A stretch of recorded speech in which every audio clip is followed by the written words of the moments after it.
Hello beautiful subscribers. Today we have a fun video. We're going to be talking about pomegranates. Then we're going to look at a 250-year-old sycamore tree. And then we're going to do a little bit of planting. Yes, you heard me correctly, pomegranates. And we're in zone 7A, and there's even some snow in the background. It's hard to see, but here is what's left of one of my pomegranates. And there's another.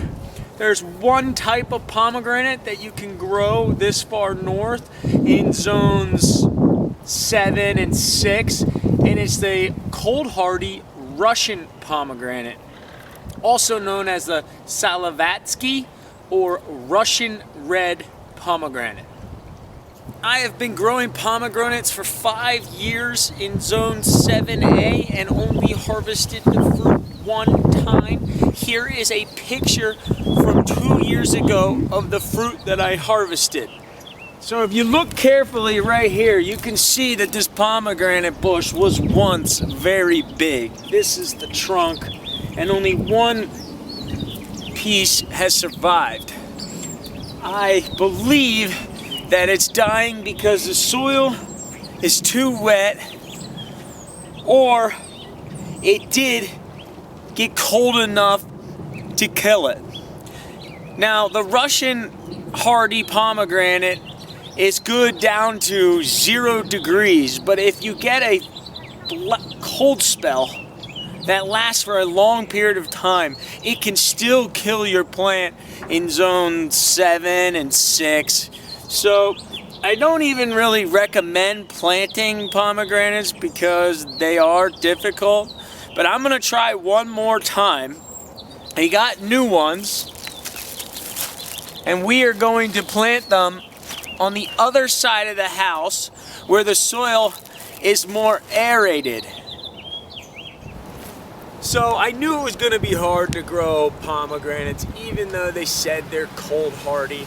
And that's why I originally planted them next to this wall, because you can actually move down a half a growing zone by creating a mini microclimate.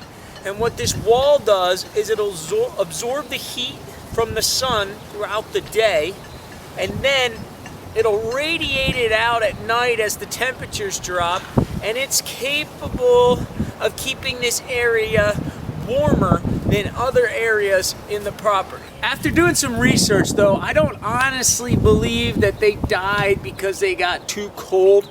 I think that the soil is way too wet in this mulch bed, and they weren't getting enough sunlight.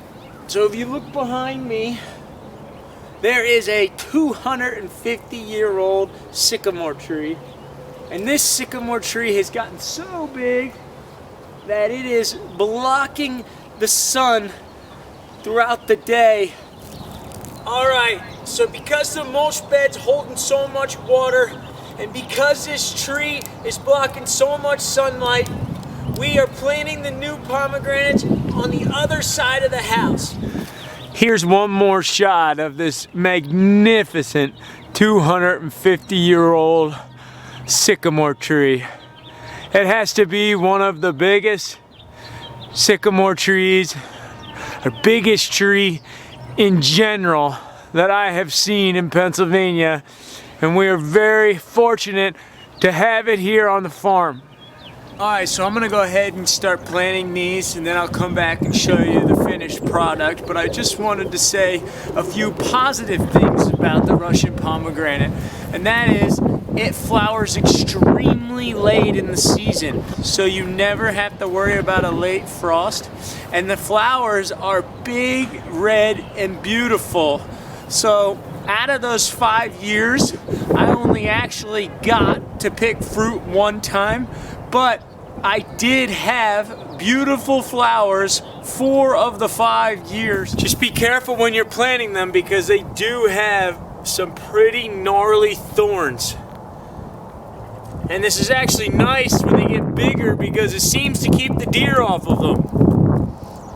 So always wear gloves and try and grab them down near the base. because there's no thorns down there. So like I was saying, some of the positives are the late bloom and the beautiful red flowers. The hummingbirds will definitely be around. And if you just want to plant it in hopes to have beautiful flowers, then go ahead and do it. But if you're really wanting to grow it for the fruit, I can't recommend it. It's very difficult. This will probably be the last time I plant pomegranates in zone 7, but I'm curious as if any of you guys have had better success. So hit me up in the comments and let me know. And please subscribe and hit the like button, and I'll see you in the next video.